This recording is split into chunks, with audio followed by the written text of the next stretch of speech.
Welcome to Bitter Reality Brewing. Today we're doing Brewferm Sacred Saison. I'd heard a lot of good things about this. I've been reading reviews. Yes, I can do better with all grain, but I can also mess things up with all grain. So sometimes it's nice, not to mention it's been raining all day. Do just a straight extract, and it's an easy extract, and I do mean easy. Everything they sell at Brewferm seems to be Belgian based. It's all about the Belgian beers, which I like a lot. So that's kind of cool. Before we get into this, don't forget, like, subscribe. Thank you all again for all the support. Greatly appreciated. This actually we did a Beastly Belge, and the Beastly Belge did 3.17 gallons. The Sacred Saison will do 3.96 gallons. So we'll actually do 4 gallons, which are pretty close to 4 gallons. So that's kind of cool, and they keep saying on their website, they say 5.8, they say 6%. The other one actually looks like it's going to be closer to 7, even though it's supposed to be around 6. We'll see. So, but that's according to the hydrometer and based on what they expect the final gravity to be. For some reason, they expect the final gravity to be on this 1.000. I don't know if I've ever had that on a Saison, so we'll see. Maybe the ABV will be a little lower. Essentially, all we're gonna do is we're gonna heat this up. So I'm gonna take this, which says an old world flavor with hints of herbs, spices, and fruit, golden to light color, copper color, and a sturdy foam color with a rich, smooth finish.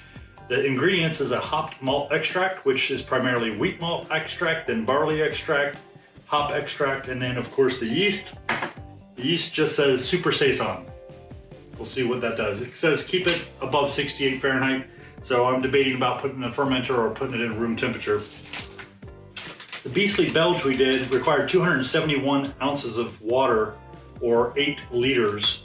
The Sacred Saison will require 372. So basically 100 ounces more, and we'll make 3.96 gallons or almost 4 gallons, which is 507 ounces or 15 liters. So plus it'll also require 500 grams of sugar. It doesn't say what kind of sugar, but I got corn sugar ready to go. So we'll be good. I'm gonna take this. This water was almost boiling, so it should heat up quite rapidly, and I gotta be very careful not to burn myself. But there we go. We'll let that sit for about 10-15 minutes, get nice and soft in there. And I'll go check on the water. I'm warming up and we can start brewing. Okay, we've got the water going. Everything's probably a little hotter than it should be, but hey, we'll figure it out. Not a big deal. Move this over here, move this over here. Pyrex can tolerate the heat a little better, but I really like these. You can see the measurements from up above, which is kind of cool. So if we can get this out of here without burning ourselves. Nice and hot. Paper's falling apart. Get that out of the way. Can opener here. I used it earlier, but spray it down a little star sand, not a big deal. I'm not worried about boiling water. When I first start this, it's gonna make a little pop sound, so. Oh, it's star sand. There it goes. I have a fancier can opener, but these cheap plain metal ones seem to work better. Part of the way. Ah, crap. Not what I want to do. There we go. Okay, now we gotta be careful. We have to make sure we're at 372 ounces. We don't want any more than 372 ounces of hot water. So, there's my Pyrex. Use the plastic just to grab some water. Okay, we're exactly 1 quart, which 1 quart is 4 cups and 32 ounces of water. Take this and just kind of dip it in there. Okay, here we go. Nice and pretty. Okay, well, we've been doing that. I've been dipping it in the water. I'm gonna pour in here. So we can get the rest of the goodies out of here. It smells really good. It smells like sweet grain.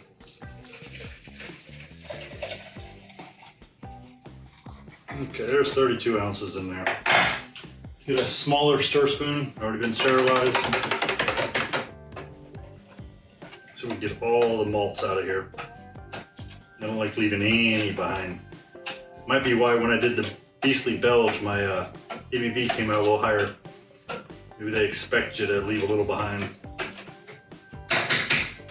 Remember, if you get this too hot, that or some sort of silicone, something that can help you hold it without burning yourself. There we go. I don't see any more in there, but I might rinse it one more time. So we're at 32 ounces of water. And that we definitely need to be aware of.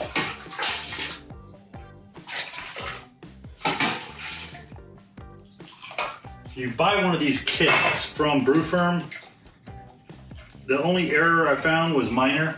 It talks about cold water and then it talks about hot water and it talks about reading how much hot water and how much cold water you need from the instructions on the back. Well, on the back it just tells you how much water you need. It doesn't say anything about hot or cold.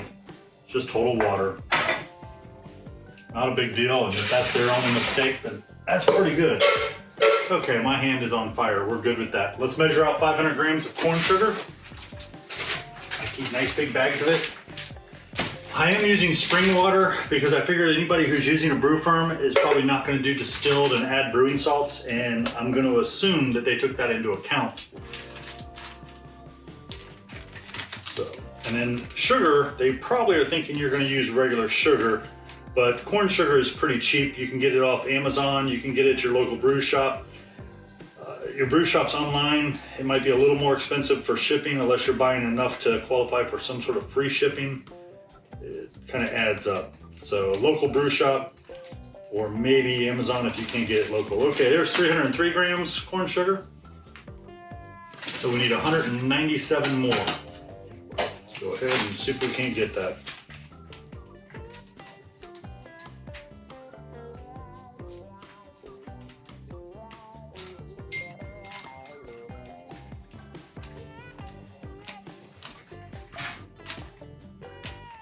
And we have 197. Okay, it's jumping between 197 and 198. That's close enough. Splitting hairs there. Or should we say splitting grams? We'll dump that on in there. Okay. And from previous experience, I know I'm gonna need more water in there. Go ahead and see if we can't get another 32 ounces in there.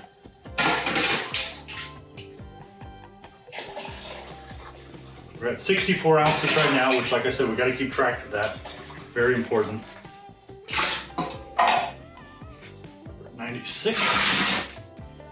And knowing from previous experience too, I'm going to go ahead and put another 32 ounces in there. Which will put us at 1 gallon. There we go. Plastic ones are okay for when it's really hot, as long as you don't leave it in there.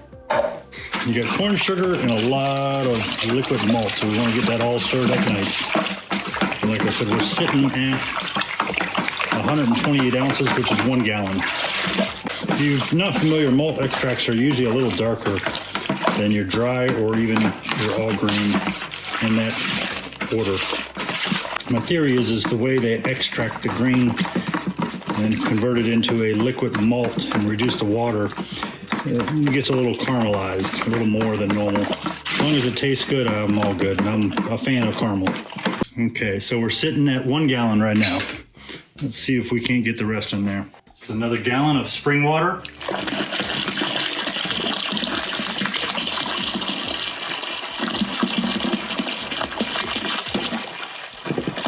We'll also reduce our temperature, letting us pitch our yeast without having to wait.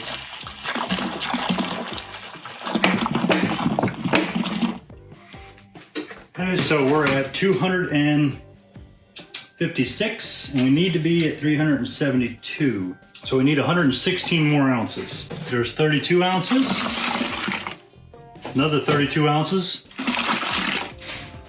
There's 96 ounces, which another 32. 96 from the 116 we still need leaves us 20 ounces shy. So let me grab 20 ounces of water. Like I said, I like this thing. So I can take it and I can do this. I'll finish it out on a level surface because I want to make sure I hit right at 20. Okay, and there's the 20 ounces. Give it a nice stir. Okay, we are close to done. All we're gonna do is transfer it to our carboy, and it's about 4 gallons there of beer. I know it's already pretty aerated, but I'm gonna put it in here. It's 4 gallons going into a 6-gallon carboy.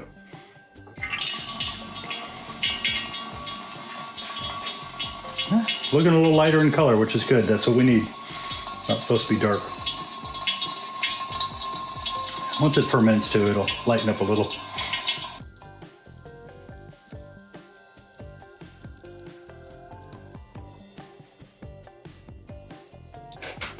Okay, I kind of expected this. Let's get the funnel.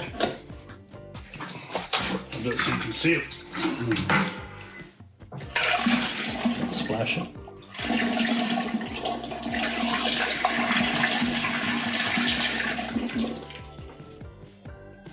I'm going to take a quick gravity on this, see where we're at. We have a blue tilt hydrometer. I already calibrated it. It's a little older model. It takes a little extra to calibrate it versus the newer one that rarely needs calibrated. Drop that in there. Give it a second to settle. That way we can check the temperature too before we throw the yeast in there. I don't know if this is good or bad. I think it's good. I expected it to come out 1.048. It came out 1.052. I had the same issue with their Belgian Belge, or Beastly Belge, that it came out higher, much higher than what they told me it would come out.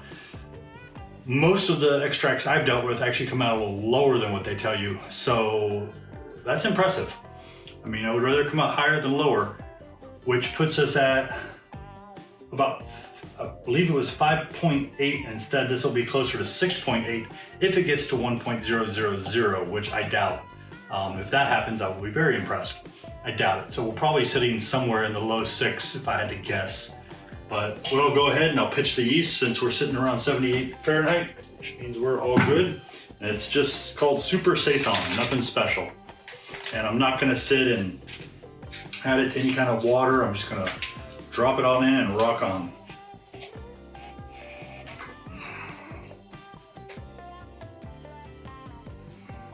Go.